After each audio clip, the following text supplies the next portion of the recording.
네, IPO 프리보드 시간입니다. 최근 벤처 투자가 감소하는 가운데서도 이번 달 의식주 관련 플랫폼에 대한 투자는 이뤄진 것으로 나타났습니다. 양재준 기자와 함께 현황 살펴보도록 하겠습니다.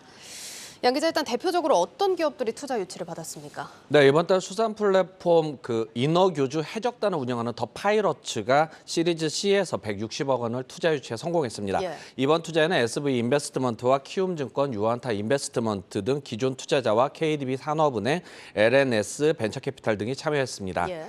지난 추석 전후 경쟁 업체였던 오늘회를 운영사였던 오늘식탁이 투자 유치 어려움을 겪다가 협력업체 대금 지급을 하지 못하는 등 약간 서비스를 중단하고 자금난에 빠졌던 것과 비교하면 대비되는 모습입니다. 그러네요. 비대면 모바일 세탁 서비스, 보통 세탁소 많이 이용들을 하실 텐데요. 네. 이 런드리고라는 운영사 의식주 컴퍼니는 지난 22일 490억 원의 시리즈 C 투자 유치를 마무리를 했습니다. 국내 사모펀드 1세대로 알려진 HNQ 코리아를 비롯해서 페블즈 자산운용, KB증권, 하나투자운용 등이 신규로 투자자로 참여했습니다. 아파트 앱 바이비를 운영하고 있는 HT 비욘드도 TBT 파트너스, LK자산운용, 금호건설, 반도건설 등이 참여한 가운데 90억 원의 시리즈 A 투자 유치에 성공했습니다. HT비욘디는 IoT, 즉 사물 인터넷 기반으로 공간기술 스타트업인데 현대건설, IS동서, 포스코건설 등 한양 등 주요 건설사들이 표준 플랫폼으로 지금 채택 중입니다. 네. 앞서 지난 9월에는 리모델링 인테리어 서비스 스타트 업체인 아파트멘터리가 150억 원의 시리즈 C 투자 후속의 유치를 추가하면서 네. 총 450억 원 규모로 시리즈 C를 마무리했습니다.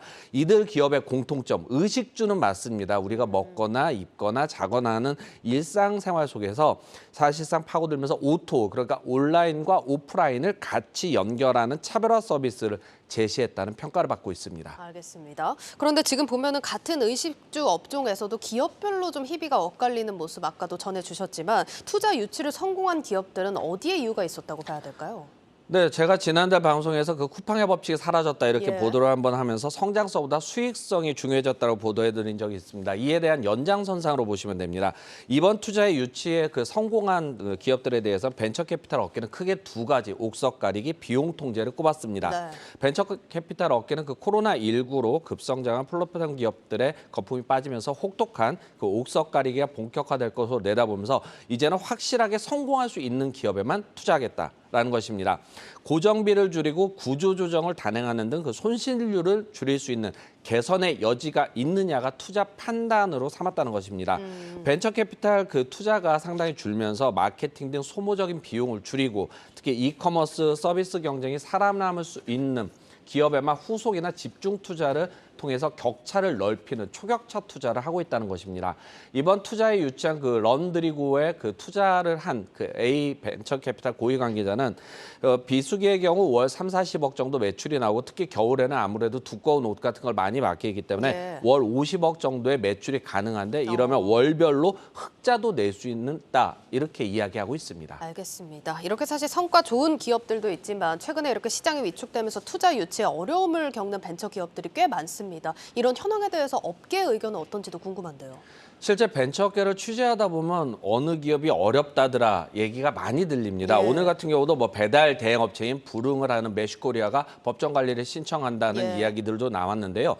축산물 유통 플랫폼인 정육각은 초록마을 인수를 위해서 빌린 단기 자금 만기 연장을 했는데 급한 불은 껐습니다마는 여전히 투자 유치에 난항을 겪고 있습니다. 패션 플랫폼 업체인 무신사와 네. 경쟁했던 힙합퍼도 이번 달 서비스를 종료했고 앞서 말씀드린 오늘 식탁도 자금난으로 일시적으로 서비스를 중단하다 지금 조금씩 다시 문을 열고 있습니다. 예. 지난 3분기 벤처 투자를 살펴보면 지난해는 2조 913억 원이었는데 40% 감소한 1조 2,525억 원을 기록했습니다. 세계 경제가 상당히 불확실성하고 금리 기조 인상이 계속 진행되면서 투자 심리가 악화된 벤처 투자자 시장에서는 영향도 크게 미쳤다는 것입니다. 증권업계는 미국발 금리 인상이 내년 1분기를 기준으로 좀 잦아들 것이라는 분석을 많이 내놓고 있습니다.